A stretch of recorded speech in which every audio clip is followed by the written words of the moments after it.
अस्सलाम वालेकुम, मैं हूं तैयब हनीफ। दोस्तों, पाकिस्तान तहरीक इंसाफ के साथ केपीके के पठानों ने अपनी जो वफा है वो निभा दी है और उन्होंने अब ये फैसला कर लिया है कि वो इमरान खान को वोट की ताकत से जेल से निकालेंगे। केपीके में दूसरी सियासी जमातों के हालात किस कदर पतले हैं इसकी बात तो मैं वीडियो में करूंगा, लेकिन आपको यह बताऊंगा कि ऐसा क्या हुआ जिसके बाद पाक फौज को अब डंडा जो है वो उठाना पड़ गया है।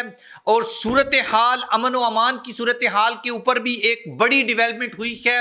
कुछ जो पोलिंग स्टेशंस हैं उनके ऊपर ये जो कब्जा हुआ है ये किन्होंने किया है और आर्मी चीफ साहब इसके ऊपर कितने क्लियर हैं इसके ऊपर भी हम बात करेंगे और आपको बताएंगे कि केपीके में पाकिस्तान तहरीक इंसाफ कितनी बड़ी मेजॉरिटी के साथ जीत रही है और कौन से ऐसे उम्मीदवार हैं जिनकी जीत जो है उसका जश्न जो है वो मनाना स्टार्ट कर दिया गया है। आप चैनल को सब्सक्राइब कर लें, बेल आइकन को प्रेस कर लें। जो लोग हमें फेसबुक के ऊपर देखते हैं वीडियो को लाइक और शेयर लाजमी किया करें और अपनी जो ओपिनियन है वो आपने जरूर लिखनी है। सबसे पहले तो आपको यह बताऊं कि केपीके से अब कुछ कंप्लेंट्स आई हैं जिसमें यह कहा गया है कि केपीके के बहुत सारे ऐसे पोलिंग स्टेशंस हैं जहां पर कब्जा हो चुका है।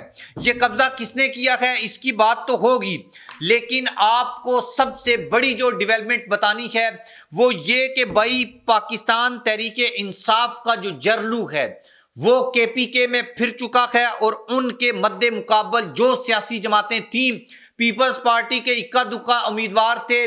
JUI फे अपनी सीट मौलाना फजल रहमान हार रहे हैं और अली अमीन गंडापुर जो हैं वो बड़े और भारी मार्जिन के साथ मौलाना फजल रहमान को शिकस्त दे रहे हैं और अभी तक की जो सिचुएशन है उसमें बड़ी क्लियर मेजॉरिटी है अली अमीन गंडापुर के पास। दूसरे नंबर के ऊपर शहरियार अफरीदी, इनकी जो पोजीशन है ये बहुत ज्यादा मुस्तहकम है और इतनी ज्यादा वाज़ेह है कि भाई पोलिंग स्टार्ट हुए कुछ ही घंटों के बाद उनके जो वर्कर्स हैं उन्होंने जश्न मनाना शुरू कर दिया है। असद कैसर नंबर 1 के ऊपर जा रहे हैं। अली मोहम्मद खान का जो मुखालफ उम्मीदवार है वो दूर दूर तक भी उनके मुकाबले पे नजर नहीं आता। यहां पर यह दावा किया था परवेज खटक ने, लेकिन परवेज खटक के लिए अपनी जो सीट है वो बचाना भी बड़ा मुश्किल, तकरीबन जो है वो नामुमकिन है अनलेस अनटिल के कोई बहुत बड़ा जो है वो दांधली नहीं को दांधला ही कर लिया जाए तो वो अपनी सीट बचा सकते हैं। सबसे जो बड़ी डेवलपमेंट है, एक तो लोगों का जो जोश व खरोश है वो बहुत ज्यादा दीदनी है और मैं अक्सर जो एक बात कहता होता हूं कि भाई पीटीआई के जो लोग हैं उनके लिए ये इलेक्शन कोई इलेक्शन नहीं है, दूसरी सियासी जमातों के लिए ये इलेक्शन होगा, लेकिन उनके लिए ये इनकलाब है और ये इनकलाब केपीके में आ चुका है और इनका मकसद अपने लीडर को जेल से निकालना है। अभी जो रिसेंट एक खबर आई है, वैसे तो इलेक्शन कमीशन की जानिब से जो मिसमैनेजमेंट है ये तो बहुत ज्यादा है। कराची से अभी एक रिपोर्ट आई थी, हमारे दोस्त हैं इरफान समोर साहब, वो बता रहे थे कि भाई वहां पे कुछ ऐसे पोलिंग स्टेशंस हैं जहां पे अभी पोलिंग का वक्त ही स्टार्ट नहीं हुआ, सॉरी वक्त तो स्टार्ट हो गया है लेकिन पोलिंग स्टार्ट नहीं हुई। ये सूरत हाल है इलेक्शन कमीशन की, ये तैयारी है, इससे आप अंदाजा लगा सकते हैं। ऐसी वीडियो सोशल मीडिया के ऊपर आ रही हैं। फैसलाबाद में राना सनाउल्लाह की हालत बहुत पतली है, वहां पे कुछ लोग जो हैं वो पोलिंग स्टेशन में घुसे और उन्होंने कुछ ठप्पे लगाने की कोशिश की, लेकिन राना सनाउल्लाह की पोजीशन के ऊपर एक प्रॉपर वीडियो में बताऊंगा कि वो किस बुरी तरीके से शिकस्त जो है वो खा रहे हैं। अब सबसे जो आप उसे कह लें कि अनफॉर्चुनेट जो सिचुएशन है वो ये है कि भाई शुमाली वजीरिस्तान में एक फेमस लीडर हैं मोहसिन दावड़ साहब, उन्होंने इलेक्शन कमीशन को एक खत लिखा है, एक एप्लीकेशन दी है या एक कंप्लेंट की है। इस कंप्लेंट के मुताबिक शुमाली वजीरिस्तान में बहुत से ऐसे पोलिंग स्टेशंस हैं और बास लोगों तादाद में इसके ऊपर बड़ा इख्तलाफ है। ऐसे पोलिंग स्टेशन हैं जहां पर तालिबान ने कब्जा कर लिया है, यानी तालिबान आए और उन्होंने पोलिंग स्टेशन को हैक कर लिया, कब्जा कर लिया और वहां जो है वो अमन व अमान की सूरत हाल बड़ी नाजुक है।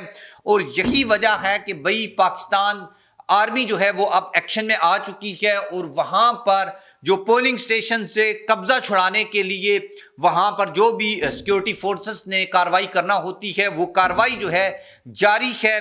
ओवरऑल हम देखें यहाँ पर गुजरांवाला डिवीजन में कुछ ऐसे वाकयात हुए हैं, कराची में भी हुए हैं, लेकिन ये छोटे मोटे वाकयात थे।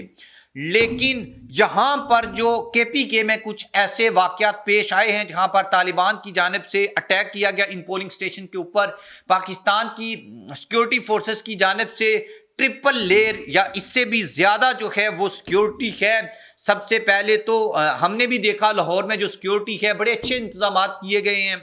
इलेक्शन कमीशन की जानिब से तो नवाज शरीफ साहब के हल्के के बारे में ये रिपोर्ट आई थी कि कुछ अनट्रेंड जो आमला है वो क्यों इस तरह से कंप्लेंट्स हैं, लेकिन सिक्योरिटी को लेकर पंजाब में तो सिचुएशन काफ़ी बेहतर है।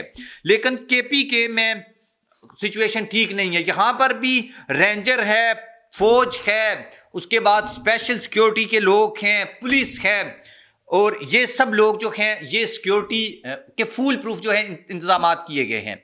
लेकिन यहाँ पर शुमाली वज़ीरिस्तान से कुछ कंप्लेंट्स आई हैं और आज एक कॉलेज के ऊपर अभी हमारे जो निगरान वज़ीर आज़म हैं अनवारुल्लाह काकड़ साहब, उन्होंने विज़िट किया इस्लामाबाद में और वहाँ पर मीडिया नुमाइंदगान से उनकी बात हुई तो उन्होंने ओवरऑल जो इलेक्शन के लिए सिक्योरिटी है, जो सिक्योरिटी की लेयर्स हैं, उनको एतमाद जो है उसके ऊपर इजहार किया और उन्होंने कहा कि भाई पुरअमन जो है वो इलेक्शन हो रखा है। लेकिन ये KPK की जो सिचुएशन है ये काफ़ी जो है वो ख़राब बताई जा रही है और ब्रेकिंग न्यूज़ जो है वो बार बार मीडिया के ऊपर आ रही हैं। मे भी सिचुएशन ज़्यादा ख़राब हो, लेकिन मीडिया के ऊपर उस तरीके से चीज़ें जो हैं वो बताई नहीं जा रही। लेकिन हम जो चीज़ें आपको दिखा रहे हैं ये कोई भी टीवी आपको नहीं दिखा रहा। क्योंकि भाई वहाँ पर अभी तक किस तरह की कोई रिपोर्ट नहीं है। लोगों का जो रश, लोगों का जो टर्न आउट और स्पेशली KPK को लेकर जो पाकिस्तान तहरीक इंसाफ की जीत है और जिन उम्मीदवारों के नाम मैंने आपके सामने रखे हैं ये तो क्लियर मेजॉरिटी के साथ जीत रहे हैं।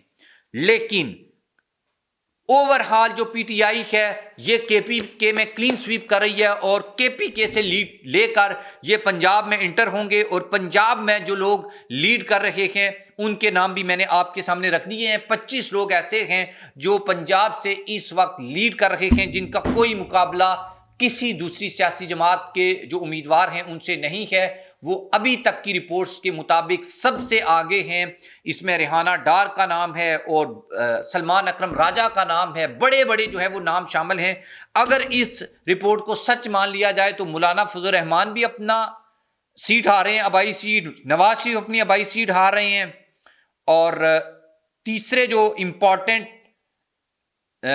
उम्मीदवार हैं वो अयाज अमीर हैं, वो भी अपनी सीट जो है वो जीत रहे हैं और नून लीग के बड़े बड़े जो बुर्ज हैं वो उलट रहे हैं इस इलेक्शन में। और लोगों ने इमरान खान से किया हुआ जो वादा निभाया है इसके रिजल्ट्स क्या आते हैं वो तो ज़ाहिर है हतमी गैर सरकारी नताइज जब आएंगे तो उसमें ही क्लियर होगा।